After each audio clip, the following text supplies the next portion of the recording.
Hello बालकन बालिका, क्या हाल चाल है आप लोगों के। आशा करता हूँ ठीक होगे। तो आज की वीडियो में हम ये दो क्वेश्चन को सोल्व करेंगे, जो ये भी बोर्ड का बहुत ही इंपॉर्टेंट क्वेश्चन है। ये लॉन्ग में आता है 6 नंबर के क्वेश्चन में। तो इसे सोल्व कर लेते हैं। ये दो क्वेश्चन दे रखा है, एक को मिटा देते हैं, ऊपर वाले को पहले सोल्व करते हैं, फिर इसके बाद दूसरे वाले को सोल्व करेंगे। पहले मैं इसे मिटा देता हूँ।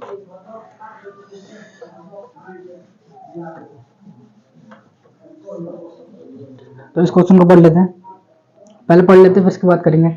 देख रखा है, भूमि पर स्थित एक चिन्हित बिंदु से एक मीनार की चोटी का उन्नयन कोण 45 डिग्री है। मीनार के पाद की ओर भूमि पर 40 मीटर चलने पर मीनार की चोटी का उन्नयन कोण 60 डिग्री हो जाता है। चिन्हित बिंदु की मीनार के पाद की दूरी ज्ञात कीजिए। तो इसमें पहले दे रखा है ना कि भूमि पर स्थित एक, देखो भूमि बना लिया मैंने यहाँ पर, और कह रहा है कि भूमि पर स्थित एक बिंदु हमने चिन्हित बिंदु बना लिया। यहाँ पर ये भूमि बना लिया पहले हमने, यहाँ पर एक चिन्हित बिंदु है और यहाँ पर एक मैंने मीनार बना लिया। तो कह रहा है कि मीनार की चोटी का उन्नयन कोण, तो यहाँ बिंदु से ये मीनार की चोटी का उन्नयन कोण हमने कितना बना लिया, 45 डिग्री। फिर दूसरा दे रहा है कि मीनार के पाद की ओर, इसे मैंने पहले हम मान लेते ए बी और ये सी। ए ये हमारा बिंदु हो गया और बी सी हमारा क्या हो गया, मीनार हो गया।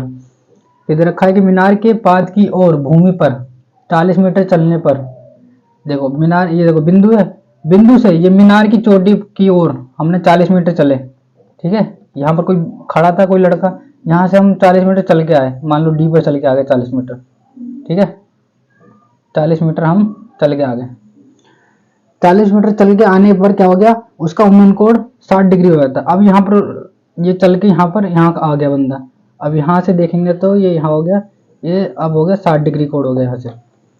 ठीक है, अब देखा है कि चिन्हित बिंदु की मीनार के पाद की दूरी ज्ञात कीजिए। अब कह रहा है कि यहाँ से लेकर और मीनार के पाद की दूरी हमें ज्ञात करनी है। चिन्हित बिंदु ये था हमारा और ये मीनार के पाद की, मीनार का पाद है, यहाँ से यहाँ तक की दूरी ज्ञात करनी है। ठीक है, ए और बी टोटल ज्ञात करना है हमें, ए और बी ज्ञात करना है। ठीक है, तो अब कर लेते हैं सोल्व। तो पहले मान लेते हैं हम, ये जो मीनार है ना, ये जो मीनार हमने माना है इसे बी सी है, इसे एक्स मान लेते हैं। तो इससे लिख लिया हमने, माना बी सी बराबर एक्स। और ये बी डी जो था हमारा, ये जो बचा पड़ा है, यहाँ तक चल के आया था बंदा। अब इसे यहाँ से यहाँ तक की दूरी ज्ञात करनी है और उसे 40 में प्लस कर देंगे तो आंसर आ जाएगा। तो ये बी डी है हमारा, तो बी डी को हम वाई मान लेते हैं। तो इसे एक्स मान लिया हमने, ऐसे वाई मान लिया। अब देखो इसमें दो त्रिभुज बन रहा है, एक तो बड़ा वाला त्रिभुज बन रहा है पूरा समकोण त्रिभुज, और बड़े वाले के अंदर एक छोटा वाला बन रहा है, एक 45 डिग्री वाला बन रहा है, एक 60 डिग्री वाला बन रहा है। तो हम एक पहले बड़े वाले को लेकर चलेंगे, ए बी सी। लिख लेते हैं त्रिभुज ए बी सी में, त्रिभुज ए बी सी लिख लिया। तो ए बी सी में हम लेंगे लंब बटे आधार। देखो ये लंब हमारी मीनार की ऊंचाई होगी और आधार क्या हो गया हमारा, टोटल ए बी हो गया। हम बड़े वाले ले रहे हैं ना, ए बी सी बड़ा वाला, ध्यान रखना बड़ा वाला। तो हम ले लेते हैं लंब बटा आधार, और लंब बटा आधार आपको पता क्या होता है, लंब बटा आधार होता है हमारा tan होता है। यहाँ लिख लेते हैं हम tan, और 45 डिग्री आ रहा है ये कोण में, tan 45 डिग्री कोण का होता है लंब बटा आधार। लंब हमारा क्या हो गया, बी सी मीनार की ऊंचाई, और ए भी हमारा आधार हो गया। ठीक है, अब इसे सॉल्व कर लेते हैं। tan 45 का मान होता है हमारा 1 बराबर, बी सी का मान हमने x मान रखा था, x आ गया। ठीक है, और ए भी देख लो, देखो हमने ए बी डी हमने y माना ना, तो ए भी हमारा क्या हो जाएगा, 40 प्लस वाई हो जाएगा। ये हमारा 40 पहले ही दे रखा था और y हमने मान ही लिया, तो टोटल कितना हो गया 40 प्लस वाई। तो यहाँ लिख देंगे ए बी की जगह पे हम 40 प्लस वाई। अब इसे सॉल्व कर लेते हैं, ये भाग में इधर जाएगा गुणे में हो जाएगा। तो हमारा क्या आ गया, 40 प्लस वाई बराबर एक्स। तो हमारा क्या बन गया, ये पहला समीकरण बन गया। अब दूसरा त्रिभुज ले लेते हैं, दो त्रिभुज बताया था हमने। अब ले लेते हैं बी सी डी वाला त्रिभुज, ये जो 60 डिग्री वाला त्रिभुज, यहाँ ले लेते हैं त्रिभुज बी सी डी में। ठीक है भाई, अब बी सी डी में सेम उसी तरह लेंगे लंब बटा आधार। इस बार लंब हमारा सेम ही रहेगा, बी सी, आधार हमारा ये हो जाएगा बी डी। तो tan वही फॉर्म में ले लेंगे, tan इस बार आएगा 60 डिग्री। तो tan का क्या होता है, लंब बटा आधार। लंब हमारा क्या होगा बी सी, और आधार क्या हो गया हमारा बी डी। बी डी हमारा आधार हो गया, इसे बी डी मान लिया। ठीक है, यहाँ से तक बी डी और ये लंब। अब इसको सॉल्व कर लेते हैं, इसको मैं यहाँ सोल्व कर लेता हूँ ऐसे करके, एक लाइन खींच दिया, ये से कर लेते हैं। तो हमारा क्या आ गया, बी सी का मान हम कितना ले रखे थे x, और पहले tan 60 का मान रख लेते हैं। tan 60 का मान होता है √3 बराबर बी सी का मान हमारा कितना हो गया x बट्टा, और बी डी का मान कितना हो गया, बी डी का मान हो गया हमारा y। ठीक है, अब सोल्व कर लेते हैं।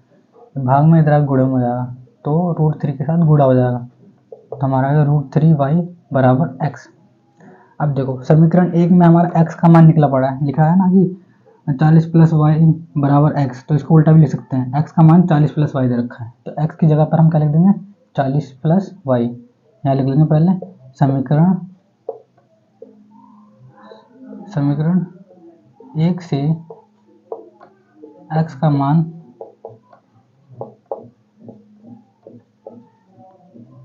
रखने पर, समीकरण 1 से हमने x का मान ले लिया, इसको सेम उतार देंगे, बस x की जगह रख देंगे हम 40 + y।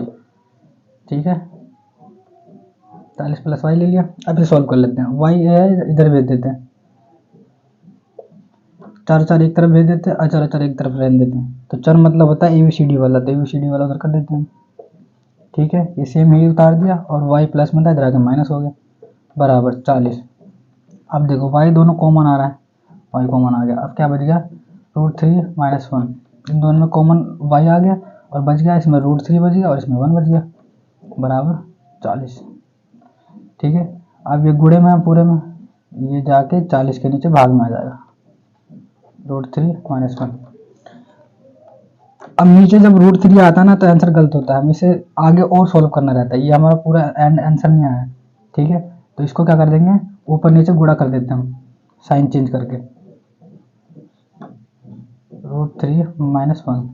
अब क्या करता है, जो नीचे रहता है ना √3 वाला, ये साथ में पूरा, इसको ऊपर नीचे गुणा कर देते हैं सेम, बस बीच का साइन बदल के, तो √3 - 1 है ना, हमें लिख देना +1, और ऊपर नीचे सेम इसी को गुणा कर देना।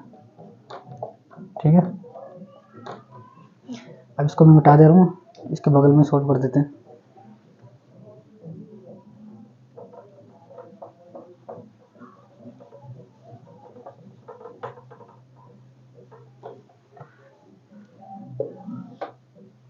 तो हमारा ये आ गया, अब 40 की गुणा हो जाएगी √3 + 1 में, इसको सेम उतार देता हूँ, 40 √3 + 1।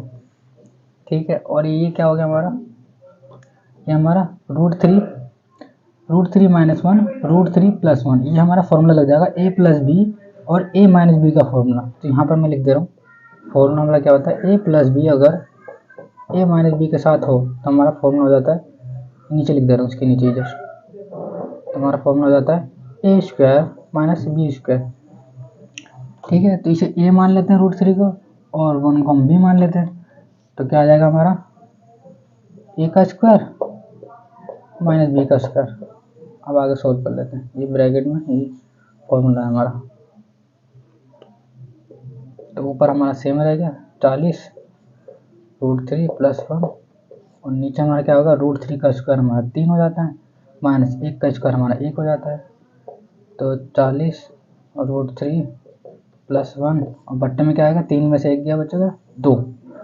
अब 2 से कट जाएगा 40 20 में, 2 का टेबल पॉइंट 2 से भाग करोगे तो हमारा 20 आ जाएगा, तो हमारा क्या बच गया 20 √3 + 1। ठीक है, ये हमारा क्या आ गया, जब वो 40 मीटर चल के आने के बाद जहाँ खड़ा था वो, वहाँ से मीनार के पास की दूरी, लेकिन हमें क्या चाहिए, टोटल दूरी चाहिए, चिन्हित बिंदु की मीनार के पास की दूरी। वो 40 मीटर और चल के आया था, पहले चल के आया था, यहाँ लिख दे रहा हूँ मैं, चिन्हित बिंदु के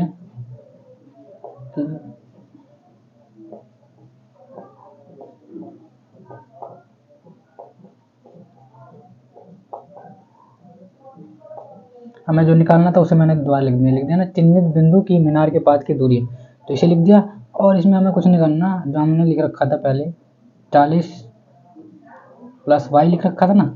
ठीक है, 40 + y, 40 हमें दे रखा है, y की जगह हम क्या लिख देंगे, 20 √3 + 1। इसे सॉल्व करेंगे तो क्या आएगा हमारा 40 + 20 की गुणा क्या हो जाएगी √3 में और 20 की गुणा 1 में, तो क्या आ जाएगा 20 √3 प्लस 20, 40 और 20 कितना हो जाता है 60 हो जाएगा, 60 20 √3। अब देखो इसमें 20 है और ये 60 है, दोनों में क्या आ रहा है 20 कॉमन आ रहा है, तो 20 कॉमन आते क्या आ जाएगा, इसमें 3 बच जाएगा और इसमें हो जाएगा हमारा √3। ठीक है, यहाँ हमारा आ गया, ये हमारा मेन आंसर है। अब अगला कर लेते हैं, दूसरे इसे मिटा देता हूँ मैं। तो अगला क्वेश्चन पढ़ लेते हैं। अगले क्वेश्चन में दे रखा है कि आंधी के कारण किसी वृक्ष का ऊपरी भाग टूटकर क्षैतिज तल पर 45 डिग्री का कोण बनाता है। यदि वृक्ष का शिखर क्षैतिज तल पर जड़ से 10 सेंटीमीटर की दूरी पर स्थित है तो वृक्ष की ऊंचाई ज्ञात कीजिए। तो क्वेश्चन में यह दे रखा है कि एक पेड़ दे रखा है हमें, ये मान लिया हमने पेड़ है, ये हो गया हमारा क्षैतिज, जमीन को हम क्षैतिज कहते हैं, तो हमारा पेड़ बन गया। अब पेड़ ना आंधी के कारण ऊपरी भाग ना, मान लो आंधी के कारण इतना भाग टूट के नीचे गिर गया, ठीक है भाई, इतना भाग था ये टूट के हमारा नीचे गिर गया। ठीक है, ऐसे लिख दे रहा हूं मैं। ठीक है, ये जो पेड़ था ये टूट के नीचे गिर गया और टूटने के बाद गिरने के बाद 45 डिग्री का कोण बना दिया इसने। ठीक है, तो हमारा मान लेते हैं ये ए था, ये बी था और इसे सी मान लिया हमने। ठीक है, आगे बढ़ते हैं। दे रखा है कि यदि वृक्ष का शिखर क्षैतिज तल पर जड़ से 10 सेंटीमीटर की दूरी पर स्थित हो। अब देखो ये वृक्ष का शिखर ही है, ये वृक्ष था, ये शिखर था, शिखर नीचे आ गया तो सी हमारा शिखर है, शिखर और ये हमारा वृक्ष का जड़ है और शिखर से जड़ की दूरी हमारी 10 मीटर दे रखी है, बस ये दे रखा है,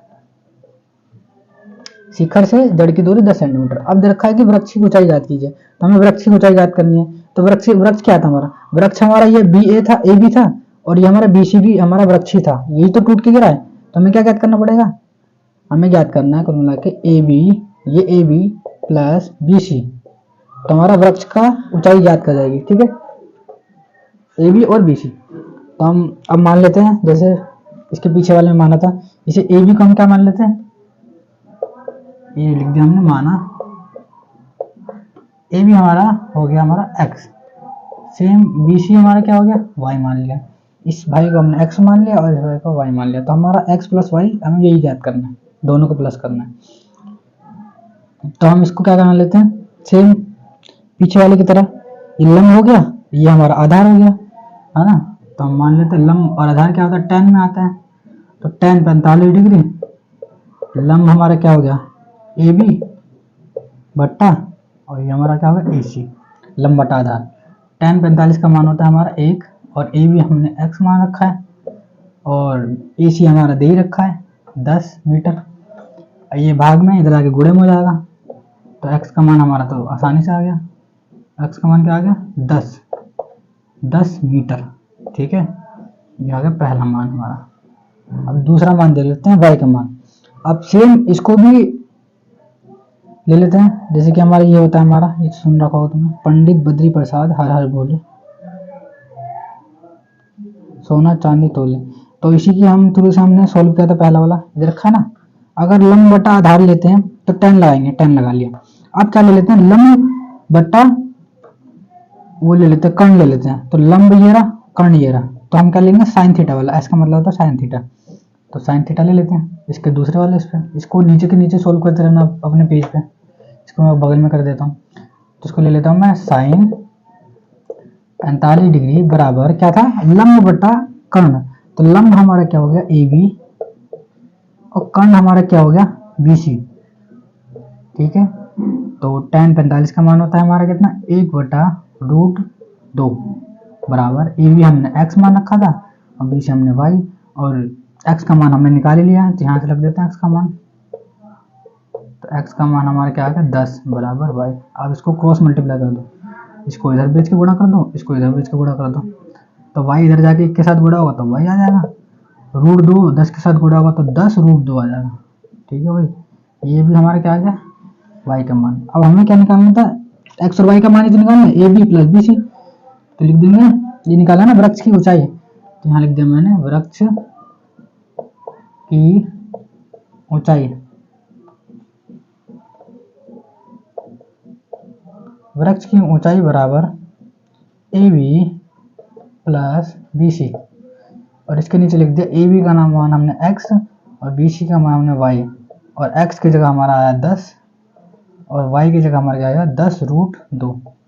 10 दोनों में कॉमन आ रहा है तो हमारा क्या आ गया 10 कॉमन, और इसमें बच गया 1 प्लस √2 मीटर। ठीक है, ये हमारा क्या आ गया वृक्ष की ऊंचाई।